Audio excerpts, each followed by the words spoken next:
नमस्कार दोस्तों, मैं अंकुर उपाध्याय स्वागत करता हूं आप सभी का आपके अपने YouTube channel share market analysis में। दोस्तों यहाँ पे आप सभी के साथ बात करेंगे टाटा ग्रुप की एक कंपनी टाटा स्टील के बारे में। देखिए, मेटल स्टॉक्स के लिए अच्छी खबर तो फ्राइडे आई चुकी है चाइना से। इसके ऊपर एक डिटेल्ड वीडियो में ऑलरेडी शेयर कर चुका हूं, तो रिपीट टेलीकास्ट नहीं करेंगे। डायरेक्ट बढ़ते हैं टाटा स्टील के स्टॉक की तरफ, और बहुत ही शॉर्ट वीडियो हो सकती है जिसमें मैं केवल और केवल ये बात करूंगा, अगर शेयर है तो क्या करें, नहीं है तो क्या खरीद सकते हैं, और अगर हां तो क्या स्टॉप लॉस और क्या टारगेट। तीन टॉपिक और तीनों ही आप सभी के फेवरेट हैं, ज्यादातर लोग यही जानना चाहते हैं। स्टार्ट करते हैं बिना किसी देरी के। पहले तो अगर टाटा स्टील देखें तो कोई खबरों में या कुछ न्यूज वगैरह तो है नहीं टाटा स्टील के लिए, बट टाटा स्टील का स्टॉक 108 रुपीज के लेवल्स पे फ्राइडे के सेशन में क्लोजिंग देता हुआ दिखा है। सबसे पहले डिस्कस करते हैं कि अगर किसी के पास है तो क्या करें। उससे पहले बता दूं, 2 हफ्ते पहले मोतीलाल ओसवाल की टाटा स्टील के स्टॉक पे न्यूट्रल रेटिंग के साथ एक रिकमेंडेशन आई थी, जहां पे 110 के टारगेट दिए थे, जहां पे स्टॉक ऑलरेडी खड़ा है, तो ये हटाओ इस टारगेट को, कुछ मतलब नहीं है। अब अगर टेक्निकल बेसिस पे चार्ट पैटर्न देखें तो स्टॉक में एक स्ट्रॉन्ग सपोर्ट है 102 104.40 का।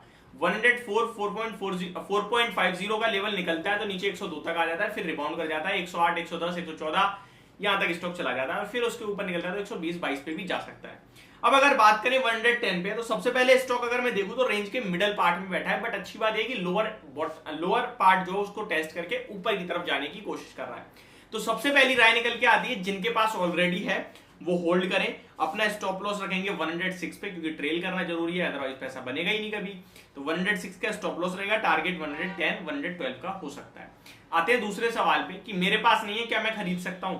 अगर आप लेते हैं तो आपके लिए स्टॉप लॉस 106 का है, 2 रुपए का स्टॉप लॉस है, 110 का टारगेट, 2 रुपए का टारगेट। तो आपको रिस्क रिवॉर्ड अगर लगता है यार 1:1 का मिल लिए ठीक है तो ले लीजिए, अदरवाइज आप डिप में 106 पे लीजिए, 104.50 का स्टॉप लॉस रखिए, टारगेट 110 112 का होना चाहिए आपके लिए।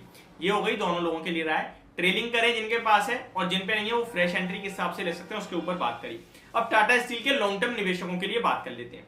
देखिए, लॉन्ग टर्म निवेश के लिए भी 104 रुपए पे स्टॉक था, तो मैंने आपसे कहा था, देखिए वैसे तो मुझे टाटा स्टील या फिर मेटल स्टॉक्स में स्टील में कुछ ज्यादा खास दिखता नहीं है, स्पेशली टाटा स्टील में लॉन्ग टर्म के लिए मुझे जेएसडब्ल्यू स्टील ज्यादा पसंद आता है।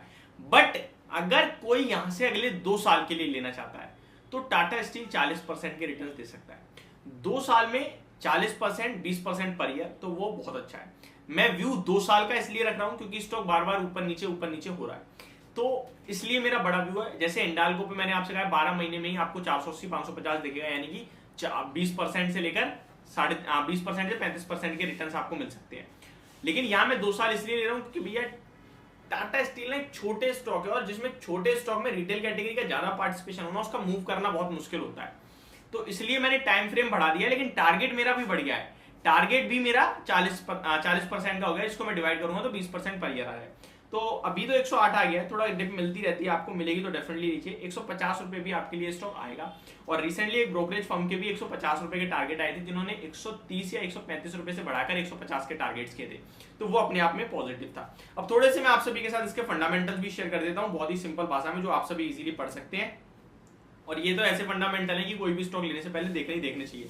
7.38% का रिटर्न ऑन इक्विटी है, 12.9% का रिटर्न ऑन कैपिटल एम्प्लॉय है, 85 रुपीज की बुक वैल्यू है, जिसके सामने 108 पे है, 124 का 52 वीक हाई है, 1,32,000 करोड़ का मार्केट कैप है। बुक वैल्यू की बात करें तो स्टॉक महंगा ट्रेड नहीं कर रहा है, सस्ता ट्रेड ही कर रहा है, ऑलमोस्ट 1.3 1.54 टाइम्स पे ट्रेड करता है।